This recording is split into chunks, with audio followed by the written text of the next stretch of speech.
So our first speaker is Kate Wonsul, and she is the CRM of Audience and Personalization Manager for Cadillac Marketing. And addition to CRM multi-channel personalization, there she leads the strategic development and analysis of high-value audiences.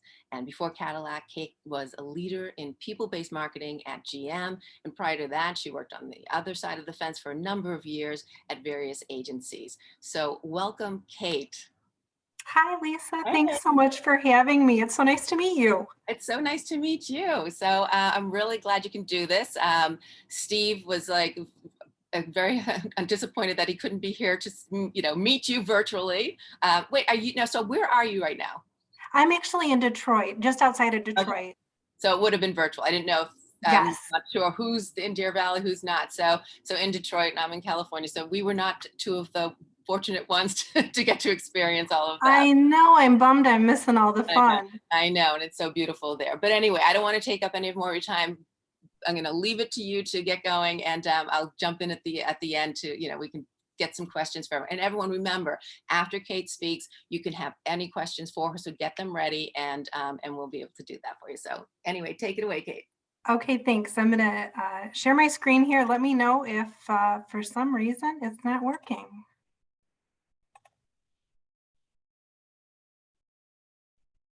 Okay, so it's so nice to be here with everyone today. My name is Kate Wonsul. I am the CRM Audience and Personalization Manager for Cadillac in the US. And I'm going to share with you today the journey that Cadillac has been on to really shift how we do marketing. It's so important for us that we actually talk to real people. And so I want to tell you how we got to where we are today. So we're at a point where we're sort of able to say, I think I know which audience does the job for the right type of media at the right time across our marketing engagements. But it wasn't something that happened quickly. It's actually something that we've been working on for many, many years. And so, what I want to do today is take you through a little bit of that journey.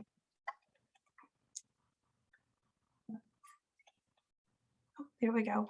Okay, so this is where we're at today. We've said, okay, this is what Cadillac does. We do people-based marketing, and it's really leaning into that person's identity to know and understand what they're passionate about, what their interests are, what their behaviors are, how they've interacted with our brand in the past, and then activate on those things. Where we started was with a really strong first party data focus. And I know that that's like a really hot topic right now, and everybody is with IDFA and the degradation of cookies. We're talking so much about the reliance on first party data, but 3, 4, 5 years ago, when we started people-based marketing, first party data was a really hard sell. That was for CRM, it wasn't for media. We were talking to parents with kids, and we were talking to auto enthusiasts in our media channels. And so we had to do a lot of proof of concepts. We had to do a lot of testing, and we really had to prove out that first party data was actually valuable to the organization. So in order to do that, we really had to start at ground zero. We said, okay, in order to do this, in order to talk to customers as though we actually know them, we have to put everything we know about them in one place. And so this is just a high level view of what type of information we have aggregated together to activate on. So we have what is called Everest. That's our GM CRM database, and that contains everything from vehicle ownership, demographic information, leads and hand raiser data, survey and contact history. And it's also where we store all of our advanced modeling and segmentation. So any sort of purchase propensity or in-market scoring that we do resides there. We've also got a Infobase, which is a database of third-party customer information. This is an ancillary database that we have available to us, but historically haven't made use of. And the other thing that we brought together was our media and website interaction data. So individual exposure and behavior data across display, video search, social, email. In addition to all of that digital exhaust we get, so page views, clicks, and other behavioral data. So how we did this isn't what I'm going to talk about today. I know that a lot of people are really interested in the actual building of this first party CDP type environment. I will say you have to have a really strong MarTech strategy, and this took a lot of years to get here. So I would love to talk about that some other time, but really what I want to keep going is taking you on the journey that we went on. So now that we've got all of our data in one place and we have convinced people that they should take a chance and they should try activating on first party data, we ran our first integrated campaign for Cadillac for the XT4. And the results were absolutely tremendous. Like, knock your socks off. Nobody could believe this is what was happening. We had increased engagement on our website. We saw an previously unseen lift in vehicle sales, and an insanely low cost per lift sale. Obviously, there's some data that I can't share, but the 3X's will give you some sort of indication that, you know, of what value we were talking about. So this was like really a pinnacle moment for our team, because we were able to say, see, first party data works. This is like highly efficient, and it's extremely valuable to what we want to do. So here's the plan now. The plan is that we're going to use first party data for everything that we do. We don't need affinity audiences anymore, and forget about third party data. Except around this time, we got an insane conquest goal. So like 70% of our sales were supposed to come from conquest customers. And we also got a new CMO right around that time, Melissa Grady. And Melissa said, yeah, this is great. I love first party data. This is awesome. We should have been doing this for a long time.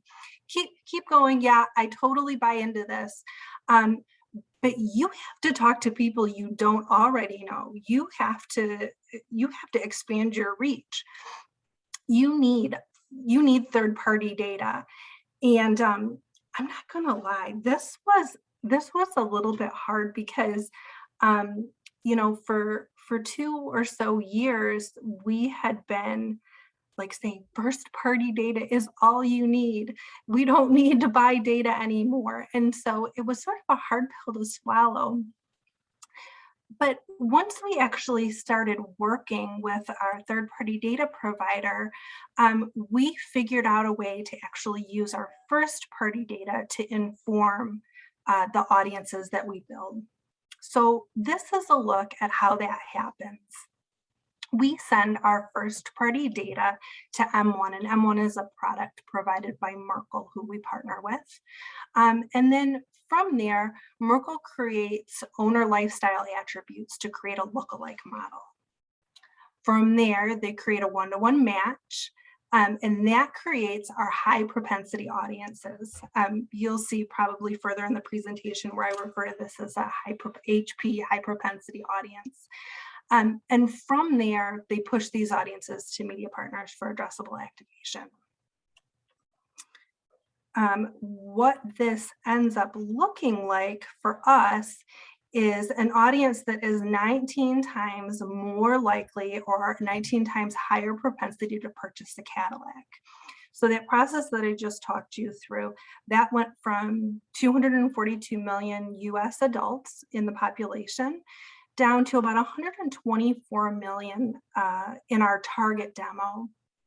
And then what the team does is they used about 800 different attributes to determine propensity for Cadillac, and that got boiled down to about 54 attributes that said this makes a customer highly likely to purchase a Cadillac, and that's our M1 high propensity audience. So, okay, so we've got first party data, we've got third party data that says we found customers who we think are likely to purchase. And so we start activating in addressable TV with the launch of our XT6. And it's, again, these are incredible results. Like, nobody can believe how good this is. We're getting, 3-digit ROI. We're stealing share, right? We've got a target in-market customer who's 2 times more likely to buy. We've got 5.6 times in frequency lift, and we're driving incremental sales, almost 30% sales lift. So this is fantastic. Like, put all of your money in this. But like, we're a pretty passionate team, and it's like a go big or go home, right? One of the things that we're always challenged to do is fail fast. And so if we see an opportunity, man, we're like, let's go for it. And so we maxed out our addressable TV audiences. You can see our addressable spend, the growth year over year. And this is,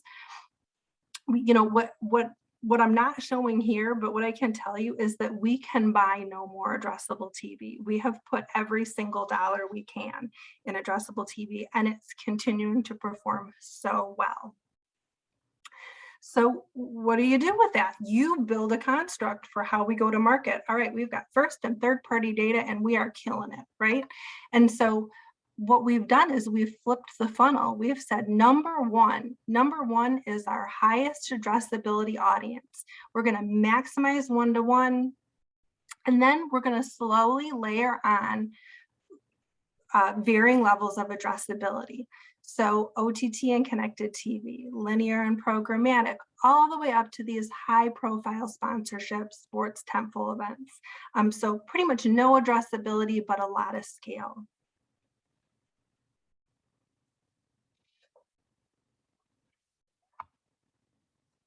Okay, so things are going really good in TV.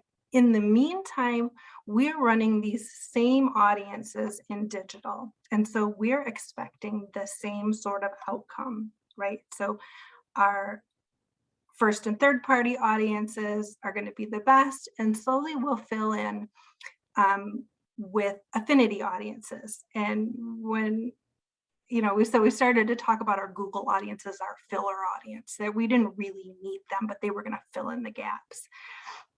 And so we were in for another surprise with this.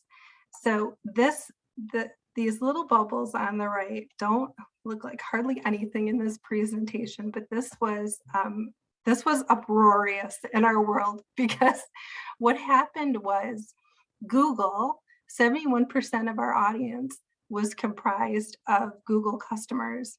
27% was comprised of our third-party high propensity audience through M1, and a little 2% over here was our first-party data. What we thought was going to happen was that this third-party high propensity audience would be just as big as the Google bubble.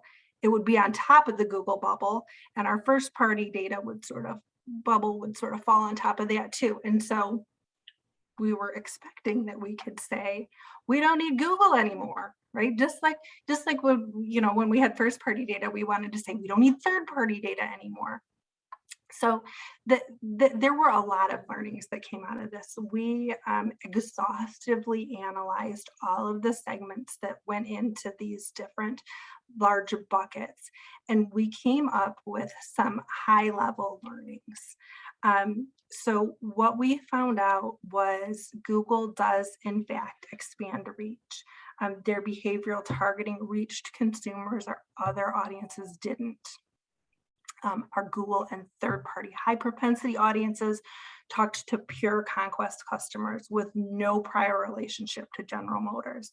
So when I talked about what kind of data we have available to us, we have like about half of the new car buying population known to known to General Motors, known to Cadillac. And so we didn't really think that anybody else could find a whole lot more customers that we didn't know.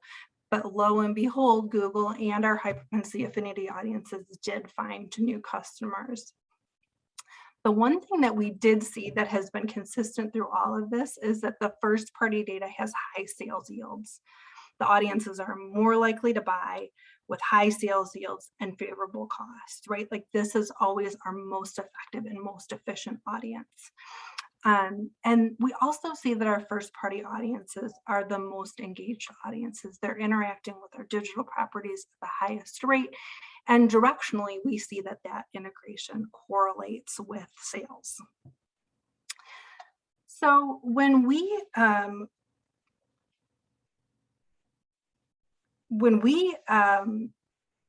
have all this information, now we don't, we're like, okay, now what do we do with it? Now we know that we need all three audiences, but how do we go about applying them? And so what we did was we said, all right, let's bring in machine learning now. Let's put everything we know, our marketing touches, our shopping behavior, our customer attributes, and our vehicle attributes. Let's train a model to tell us who is going to have the highest propensity to purchase a Cadillac or who is going to have the highest propensity to purchase another GM vehicle. And then we can use the model scores to differentiate customers based on their purchase propensity. So we've started to get a picture of what drives sales. Now we need a way to segment and to start to parse out what audience goes to what channel, gets what creative at what time. And so what this allowed us to do was come up with a high-level audience map. Now what's behind this is actually probably 500 different little segments and squares and cubes and performance. But at the highest level, what we've been able to do is say, we can understand a customer's familiarity with our brand from strongest to lowest. And then we can understand a customer's in-marketness. So how likely are they going to buy a vehicle from lowest to strongest? And we've started to map out where the different audiences fit in order to maximize sales and engagement across the funnel. Okay, so now we have our audiences mapped. This is fantastic. What do we do with it now? And this sort of takes us to our current state. And so now that we have these audiences and we have a construct for how we map them, we need to figure out how to access this data real time. We need to start to apply machine learning and decisioning so that we remove ourselves from the equation and we start to be able to serve dynamic creative to the right customer at the right time. So that's it. So this is our journey so far. We went from we only need first party data to fine, we'll also use third-party data if we have to. But I'm never buying an audience from Google again to, okay, it looks like there's a place for everybody. That was awesome, Kate. Thank you so much. It was really great. And we have lots of questions for you. So I hope you're ready for that. Well, first, let's go to Gabrielle. She is unmuted. I think, can you hear me to ask your question, Gabrielle? She's not jumping in. Oh, Steve Moynihan does. He has a question though. Let me unmute him. Okay. And we'll get his, and Gabrielle we can go back to. Hey, Kate, Steve Moynihan. Good to see you again. How are you? Hi, Steve. Great. How are you? I'm doing great. So my question is, how is the strategy going to shift with all of the pressures on third-party data now? You seem to have built this strategy that seems a bit third-party data dependent. But obviously with everything that's going on, how are you looking at adjusting that strategy or you kind of changing that strategy based on all that? Yeah, we're actually going to continue to lean into that strategy. We're partnering with Merkle to bring our third-party high propensity audiences into a shared CDP-like environment with our first-party data. So we'll be activating on first and third party as though they were one audience. Cool. Okay, great. Thanks. Okay, we have a question from Dan, and he is asking, is there a concern about decreasing match rates against the high propensity audience as we eventually move into an iOS 14.5 and cookieless world? Yeah, there definitely is. In the same way that we're trying to strengthen our own first-party collected data, we're trusting that our clients are also doing the same thing, making sure that we're providing people different ways to log in, to authenticate, to continue to strengthen those profiles. Great. And now we have another question. Can you speak a bit on Google Audiences? Is it Google search or search/or display or YouTube, etc.? Yeah, so it's a little bit of everything, but really what we've discovered, or what most of our learnings are around, is display. We're dipping our toe into search. Okay, and one more question from Steve Smith, even sick. He has a question for you. Hi, Steve. What addressable TV channel are you using, and is it local based advertising driving people to dealers or upper funnel branding? Yeah, so we're actually most of our, well, I should say all of our addressable TV is at the regional level, and so we're regional addressable is really where we've maxed out our audiences. And someone said I had the same question. What are the biggest channels within addressable TV, and how are you measuring? Yeah, that is completely outside of my area of expertise. So that's something I would have to punt to my digital team. Well, that's great, Kate. I think you've been on the hot seat long enough. Anyway, obviously everyone loved your presentation because they had all these questions for you. So I really appreciate it. And, if you have more questions, just kind of reach out to each other on chat, and Yes, you can please feel free to